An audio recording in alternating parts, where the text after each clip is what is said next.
BA part 1 लोक प्रशासन paper number 1। इन दिनों हम अपने लेसन्स में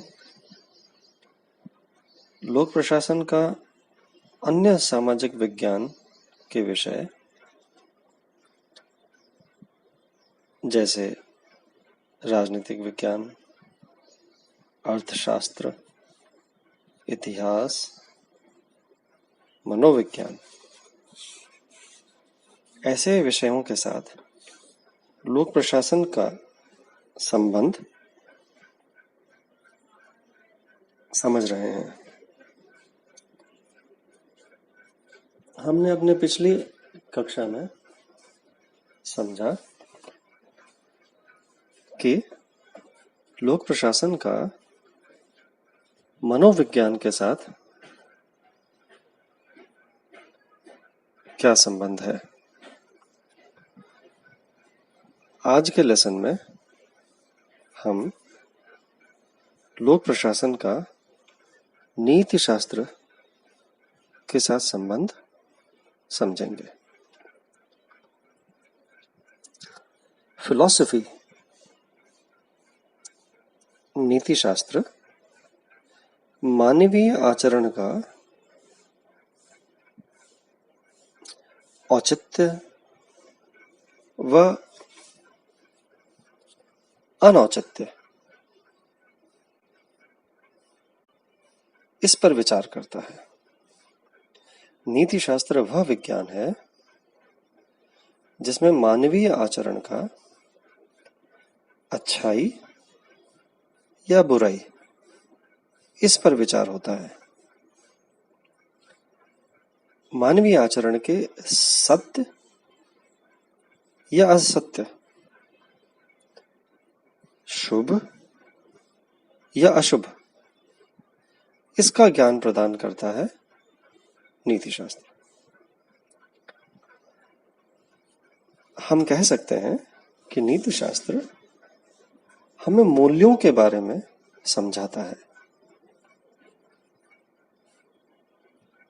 वर्तमान समय में लोक प्रशासन का नीति शास्त्र के साथ गहरा संबंध है।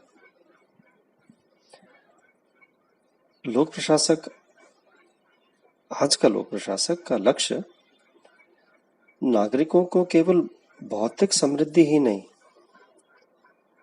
बल्कि उनका नैतिक उत्थान भी लक्ष्य होता है। एक तो यह लक्ष्य कि लोक प्रशासन क्या डिलीवर करना चाह रहा है, क्या सेवा प्रदान करना चाह रहा है, क्या उसका उद्देश्य है, लक्ष्य क्या है, लोक प्रशासन के एक्टिविटीज का लक्ष्य क्या है, वो समाज में क्या चीज स्थापित करना चाह रहा है, यह नीति शास्त्र तय कराता है। तथा यह भी नीति शास्त्र तय कराता है कि लोक प्रशासन अपनी प्रक्रियाओं में, अपने एक्शंस में, अपने व्यवहार में, प्रशासनिक व्यवहार में अच्छा या बुरा, औचित्य या अनौचित्य कौन सा रास्ता अपनाता है। तो हम ये समझते हैं कि लोक प्रशासन में जब अच्छाई या औचित्य या सत्य का रास्ता चुना जाए तो हम उसे उचित मानते हैं। गांधी के शब्दों में गांधी ने मीन्स और एंड्स की बात करी थी। एंड्स जो आप पाना चाहते हैं, जो साध्य है, मीन्स जो साधन है। गांधी ने बोला था जीवन के अंदर नीति शास्त्र की फिलॉसफी की बात करते हुए कि जो मीन्स है, जो साध्य है, वो उतना ही इम्पोर्टेंट है जितना उसका साधन है। अगर साध्य सत्य है, शुभ है या औचित्यपूर्ण है, तो उसका साधन भी उतना ही सत्य, शुभ या औचित्यपूर्ण होना जरूरी है। पब्लिक एडमिनिस्ट्रेशन में इस फिलॉसफी को ध्यान रखना बेहद जरूरी है।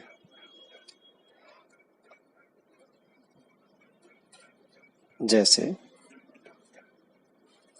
हम मानते हैं किसी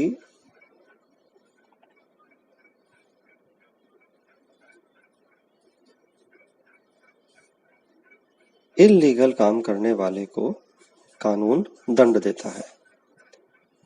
कानून का दंड देना एक उद्देश्य है, लेकिन उसको दंड की प्रक्रिया उचित रखना बेहद जरूरी है।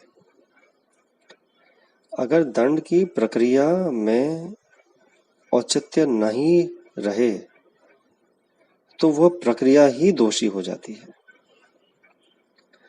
तो दंड देना केवल साध्य नहीं है, उसकी प्रक्रिया भी उतनी ही शुद्ध हो और उसमें भी न्याय हो। तो कानून का जब हम क्रियान्विति करते हैं तो प्रक्रिया की शुद्धि और प्रक्रियाओं का औचित्यपूर्ण होना भी बेहद जरूरी है।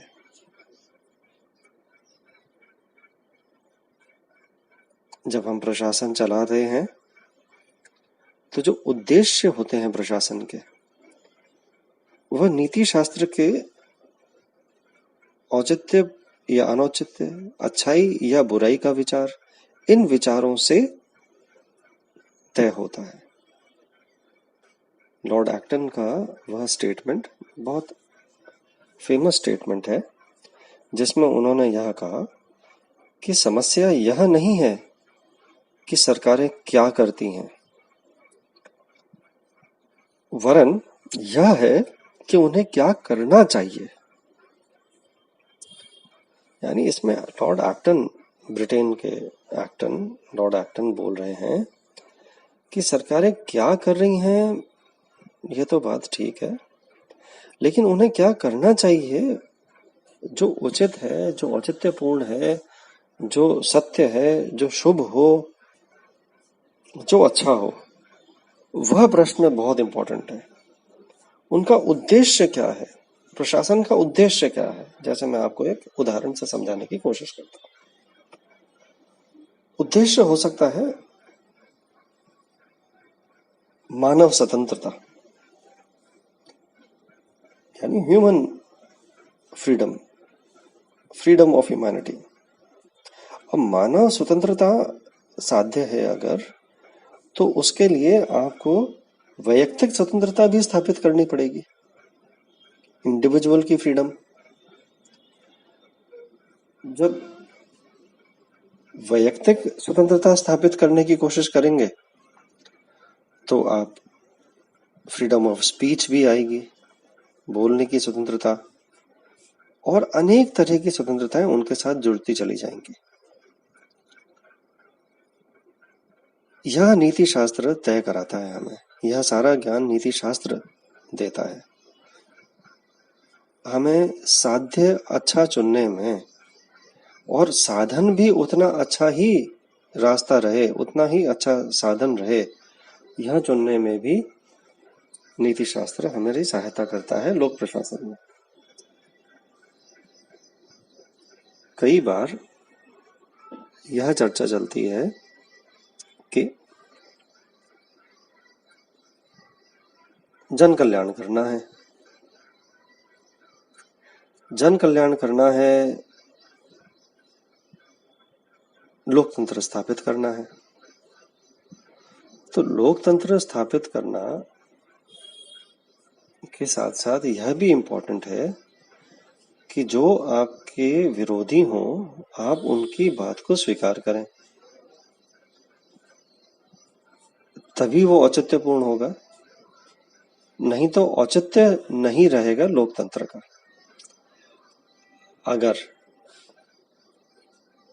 शासन में आना किसी राजनीतिक दल के लिए महत्वपूर्ण है तो शासन में आने का तरीका भी उतना ही महत्वपूर्ण है। औचित्य दोनों ही क्रियाओं में, उद्देश्य में भी और उसके तरीके में भी, दोनों में महत्वपूर्ण है। इसलिए नीति शास्त्र हमें वो राह दिखाता है। जब हम सत्य की बात करते हैं तो सत्य अपने दृष्टिकोण से ही नहीं, सत्य के कई दृष्टिकोण हो सकते हैं। जो व्यक्ति अपने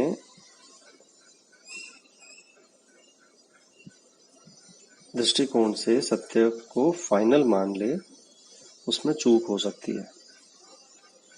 तो सत्य के कई सारे आयाम हो सकते हैं। तो लोक प्रशासन के अंदर उद्देश्य तय करने के अंदर, प्रक्रियाओं की शुद्धि रहे इसके अंदर और जन भागीदारी बढ़े, लोकतंत्र कैसे अच्छा चले, कार्यकुशलता तो रहे लेकिन मानवीय जो दृष्टिकोण है उनका भी पूरा ख्याल रहे। जो हम जैसे ह्यूमन रिलेशंस अप्रोच को हम देखते हैं तो जैसे होता है, हम कहते हैं कई बार फील गुड फैक्टर।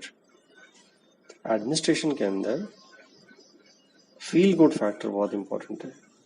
जैसे न्याय के अंदर हम कहते हैं न्याय केवल होना ही नहीं, न्याय का होते दिखना भी बहुत जरूरी है। तो यह नीति शास्त्र हमें समझाता है। तो पब्लिक एडमिनिस्ट्रेशन में नीति शास्त्र का योगदान आज से ही नहीं, कौटिल्य के टाइम से भी हम समझ पाते हैं। जब कौटिल्य ने अपने ग्रंथ के अर्थशास्त्र में लिखा कि जो शासक हैं, जो राजा हैं, वो जनता का ऐसे ख्याल रखेंगी जैसे जनता उनके संतान हो। और दूसरी तरफ उन्होंने जनता को यह आह्वान किया कि वह शासक को अपने भगवान की तरह दर्जा देंगी, उनको वह सम्मान देंगी, उनके आदेश की पालना होगी। इस व्यवस्था के अंदर उद्देश्य यह था कि शासन में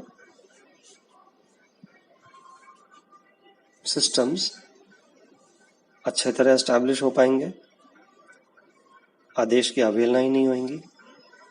लेकिन जो शासक जिसके पास इतनी पावर आ जाएगी उसको भी याद दिलाया गया है कि शासक हमेशा अपने जनता को इतना प्यार से, स्नेह से देखेंगे कि उनके साथ कभी अन्याय ना होने देंगे।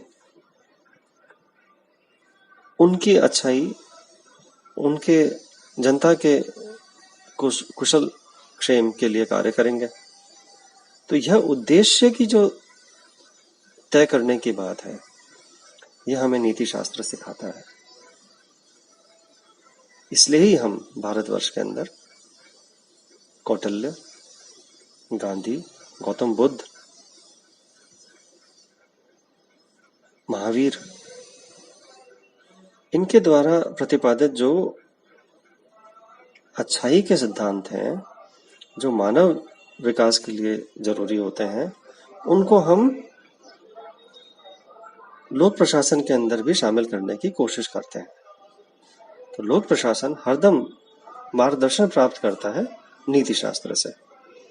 आज हमने समझा लोक प्रशासन का नीति शास्त्र के साथ संबंध। अगली कक्षा के अंदर हम जानेंगे लोक प्रशासन का समाज शास्त्र के साथ क्या संबंध होता है? धन्यवाद।